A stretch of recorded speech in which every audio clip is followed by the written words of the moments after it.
If you don't know me, thank you for being... Dai Mauricio, per favore, per favore. If you don't know me, I'm Gaia. I'm an Italian living in London.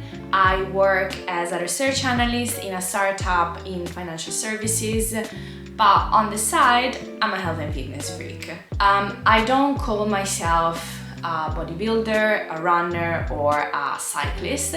I just like strength training, running, and cycling. This year, I'm taking up a couple of challenges, one being the Maratona of the Dolomiti, which is a cycling race in July in northern Italy, and it's mainly hill climbs. I don't have any goals for it, if not learning how to ride my bike outside and manage to finish it without being stuck on a climb. However, we all know how horrible the UK weather is usually, apart from today, which is a gorgeous day outside, hence why I'm here filming. We know that it's not always like that, and during the working week, you know, with a 9-to-5 job and, you know, house admin and stuff, it is quite hard to fit a ride during the week, or at weekends maybe it's raining, it's windy, you have other stuff going on and you don't have time to go outside for a longer bike ride. So I've always done spin classes, especially in London when you can find like really fun, sweaty, like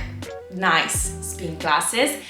However, taking up this challenge this year, I knew that I needed to take my training to the next level, and that's why I decided to join Zwift. For those who don't know, Zwift is an indoor cycling app. I think it does like stuff also for runners.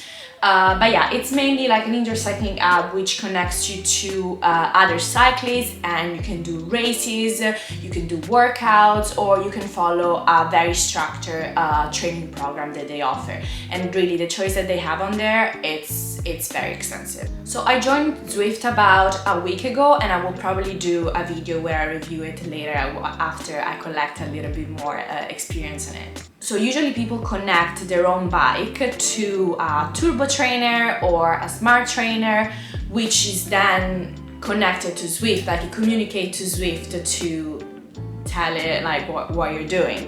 The issue is that I already have a spin bike at home, and I bought it during lockdown, and honestly it has been one of the great purchases that I've ever done, because first, it's zero maintenance, like compared to a bike where you have to take care of it. A spin bike, you have to do nothing. Maybe you have to put on the lube every now and then just to keep the chain smooth, but apart from that, it's completely like zero maintenance, zero noise, which if you live with other people or like me in a flat, that's very important, because especially if you ride early in the morning, you can't wake up other people at 6 a.m. if they don't want to be woken up. And yeah, so it's very sturdy, it's very stable, and it has never given me any issue. And I just want to point that out because during lockdown I bought initially a cheaper spin bike on Amazon for about like £200, and it just broke. Of course, if you are one of those people that buy it, you know, use it a couple of times and then ends up using it more as a clothes hanger, then it's alright. If you are a little bit more serious about your cycling, your training in general, then I would say invest your money in an option that will last you longer than it did to me, which was about 4 months, but using it 2 or 3 times a week. You have to take into account that it will break. So invest your money in a good one. So in terms of setting up Zwift, I can only talk about my experience. Since I don't have a turbo trainer, I didn't intend to buy one, and so I had to do with what I have.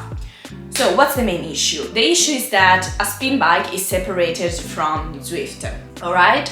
So you need a way to communicate to Zwift what you're doing.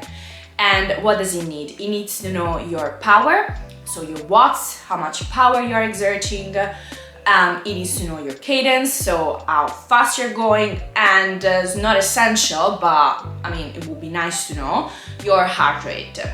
So in order to do so, you need some instruments that communicate all this information to Zwift. Heart rate monitor will connect your heart rate, but how do you connect your power and cadence? So to read power, you need a power meter. And there are a lot of different options on the market in terms of different power meters that you can attach to different parts on the bike.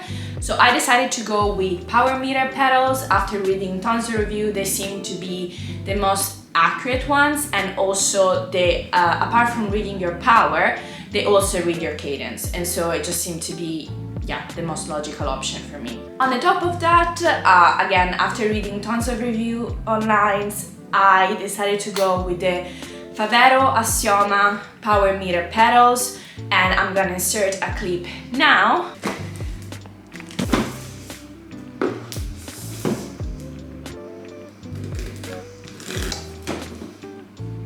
So you probably got from the title that I want to start using my spin bike on Zwift, and because my spin bike has no power meter, in other words, it doesn't have a way of tracking the wattage that I produce while I'm cycling, I needed to buy these. These are pedal-based power meters which track the watts that I produce while cycling through the pedals. So now the real challenge is trying to put them on my bike. So the light is awful here. I don't have a light in the patio where I keep my bike. So yes, I have to pedal in the dark sometimes. But yeah, I'm just gonna try to replace the existing pedals with the ones that just came in the delivery.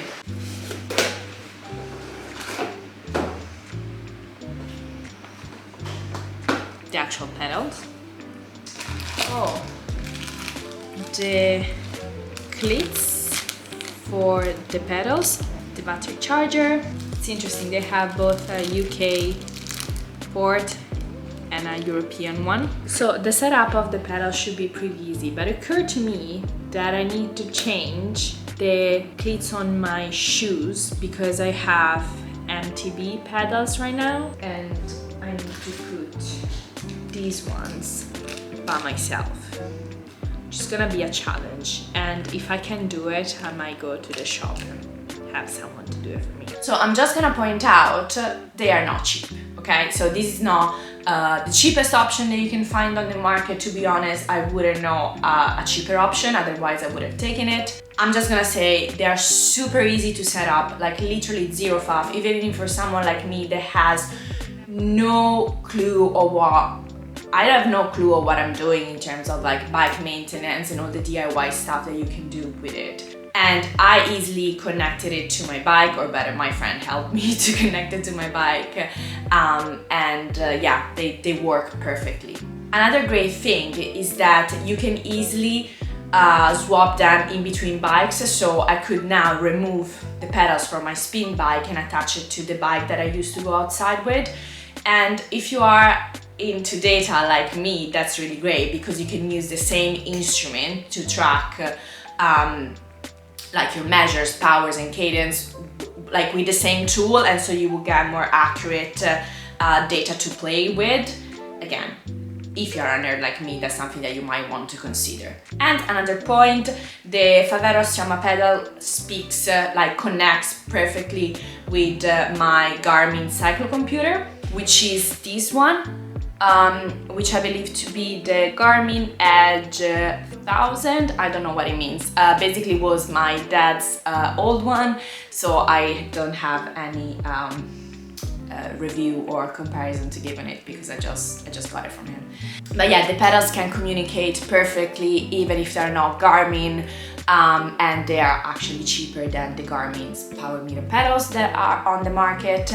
So as you may have seen from the unboxing, the pedals come from these cleats, which I attached to this pair of shoes that I had already, and they support this kind of attachment.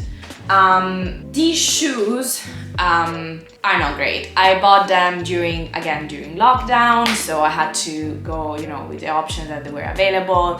They do the job, absolutely, especially if you're just I'm probably just gonna use them to ride indoor, so I don't have any, you know, specific requirements. They're okay, they do the job, would I recommend. So yeah, but instead of me talking, let's have a look at the actual setup. So this is my indoor cycling setup.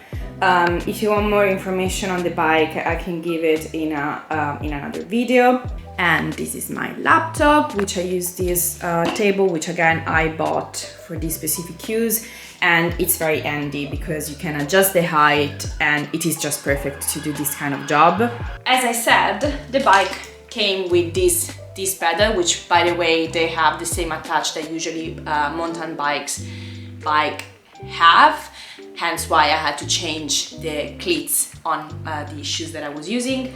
And I simply replace them with the Favero Sioma pedals. Really, all you have to do with these pedals is, apart from connecting them, you then go onto the app, which you download. To turn them on, you actually have to give it a little spin. Now they are flashing, so they're on. I'm gonna search for them, and it finds them in here. I'm gonna do connected, and so it will show you it's very handy because it shows you both pedals. By the way, I have the Sioma Duo, so it can come only with the power meter on one pedal. Again, if you want a review on the pedals themselves, I can do that in a separate video. I don't want to make this video too long, but yes, basically I can see both of my pedals with the battery level. And then I'm gonna go into settings where I put, for example, the crank arm length, which is nothing else but this part, which is quite essential to insert the right measurement for a more accurate power reading. And then we just go into manual calibration and we do calibrate. In order to do so, you have to detach yourself from the bike. So basically you should calibrate the pedals every time you swap them in between bikes, and it is recommended, like if they're new, to do it anyway. So yeah, you just have to put them vertically, making sure you're not attached to it. Do calibrate, calibration completed successfully. So it's all done. What I'm gonna do is actually also connect the Garmin so we can compare the readings in between Zwift and this one. So yes, of course I had already connected the pedals to this one, so he found it. I'm gonna wear my shoes.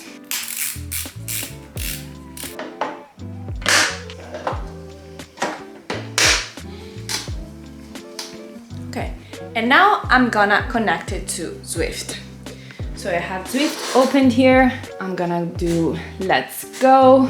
You can see here the paired devices. Again, Zwift needs a power source, it needs a speed sensor or cadence and heart rate monitor. I don't have the controllable because of course I don't have a turbo trainer, but if I had, I could also set up that. And again, for me, it was vital. So you can see here, you connect your devices either via Bluetooth or via ANT+. I also didn't know what it meant, but a couple of searches show me that it actually means that instead of just using your Bluetooth, you use something like this, which is a cable that goes all the way down here and it goes close to your pedals.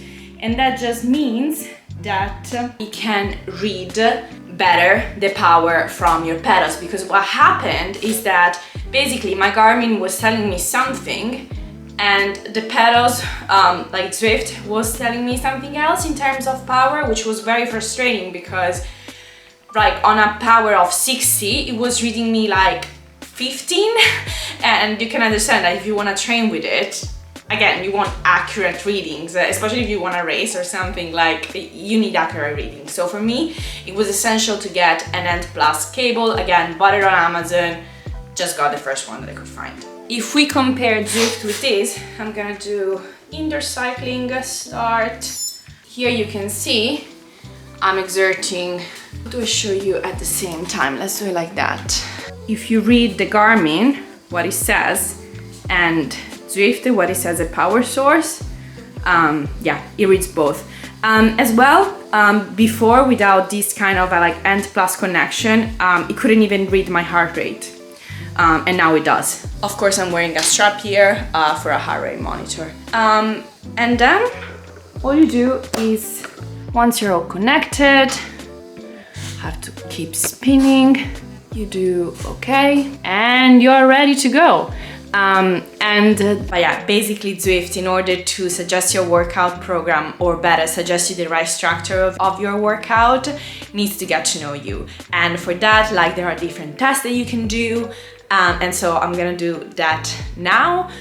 So now I'm doing a zone benchmarking test, which means I've already did the FTP test. That was not fun to watch, and this test should be to like refine my FTP, and I think also like for my heart rate, like, so it matches the watts that I'm producing with my current heart rate.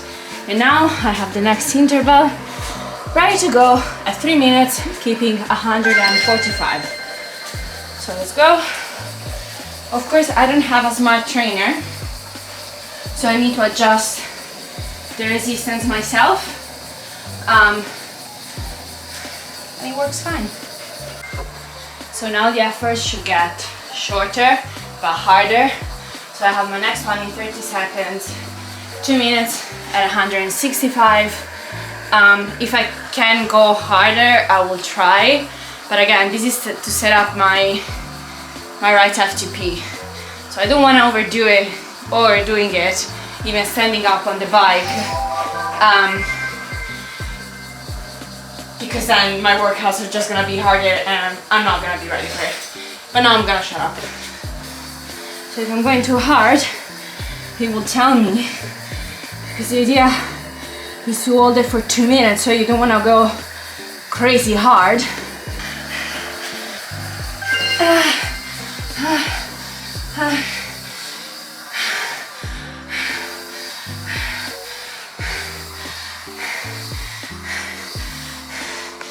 don't know if I did it correctly. Like, I don't know if you can. Feel like you can do it, pushing a bit too hard. So now he's giving me a ride report. He also compares this ride with your best one.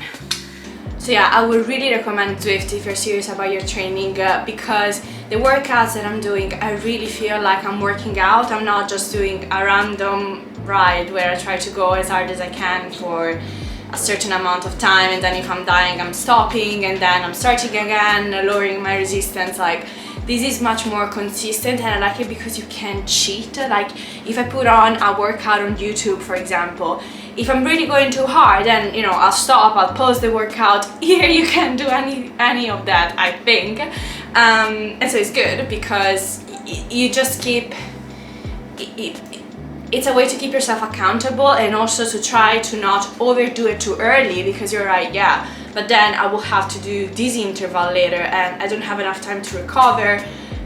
And so yeah, overall I'm really happy with my setup, and just with this training, also because I find the time going so much quicker than putting on, yeah, just some random stuff or trying to ride by yourself. So yeah, highly recommend.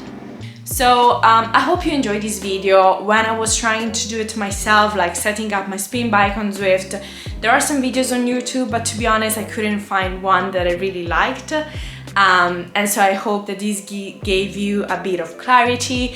Again, if you want me to do a review more specific on my spin bike, on the pedals themselves, and I'll probably do a video specifically on Zwift and my thoughts about it after I've collected a little bit more experience using it. Thank you for tuning in today. Thank you for choosing to watch this video. Please give it a like, subscribe to the channel, because I hope that work will give me the ability to devote a little bit more time to YouTube, because I really enjoy doing it. But again, it's a bit hard to combine everything.